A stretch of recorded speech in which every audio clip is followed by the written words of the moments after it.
Hi, angel guidance from your relationships.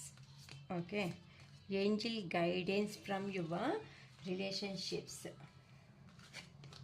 ನೋಡೋಣ ಅವ್ರ ಹೆಸರು ನೆನಪು ಮಾಡ್ಕೊಳ್ಳಿ.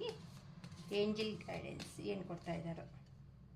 ಹೆಲ್ಪ್ಫುಲ್ ಪೀಪಲ್, ನಿಮಗೆ ಏನಾದ್ರು ರಿಲೇಷನ್ಶಿಪ್ಸಲ್ಲಿ ಆಗುತ್ತಾ ಆಗಲ್ವಾ ಅಂತ ಈ ಥರ ಏನಾದರೂ ಡೌಟ್ಸ್ ಇದೆ ಅಂತ ಅಂದರೆ ಹೆಲ್ಪ್ಫುಲ್ ಪೀಪಲ್ ಅಂತ ಅಂದರೆ ಏನಾದ್ರೂ ಅನಿಮಲ್ಸ್ಗಾಗಲಿ ಬರ್ಡ್ಸ್ಗಾಗಲಿ ಸ್ವಲ್ಪ ಸೀಡ್ಸು ಅಂಥವಂತೆ ಇಡೋದನ್ನ ಮಾಡಿ.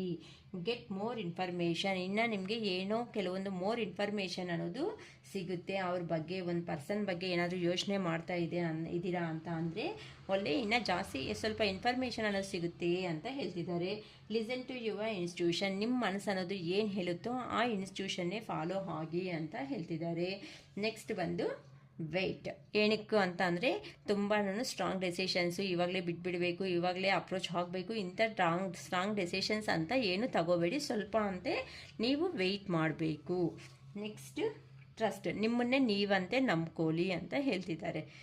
ಓಕೆ, ನೆಕ್ಸ್ಟ್ ಬಂದು ದೇರ್ ಸಮಥಿಂಗ್ ಬೆಟರ್, ಫಸ್ಟನ್ನು ಕಂಪ್ಯಾರಿಸನ್ ಮಾಡಿದ್ರೆ ಈಗ ನಿಮ್ಮ ಸಿಚುವೇಶನ್ ಅನ್ನೋದು ಬೆಟರ್ ಆಗಿದೆ ಅಂತ ಏಂಜಲ್ಸ್ ಹೇಳ್ತಾ ಇದ್ದಾರೆ. ನಿಮ್ಮ ಲವ್ ಆ್ಯಂಡ್ ರಿಲೇಷನ್ಶಿಪ್ ಬಗ್ಗೆ ತುಂಬ ಚೆನ್ನಾಗೇ ಇದೆ.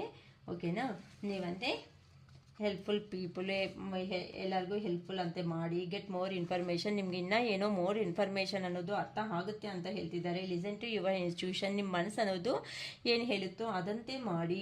ವೆಯ್ಟ್, ಎಂಥ ಸ್ಟ್ರಾಂಗ್ ಡೆಸಿಷನ್ಸ್ ಅನ್ನೋದು ತಗೋಬೇಡಿ, ಸ್ವಲ್ಪ ವೆಯ್ಟ್ ಅಂತೆ ಮಾಡಿ.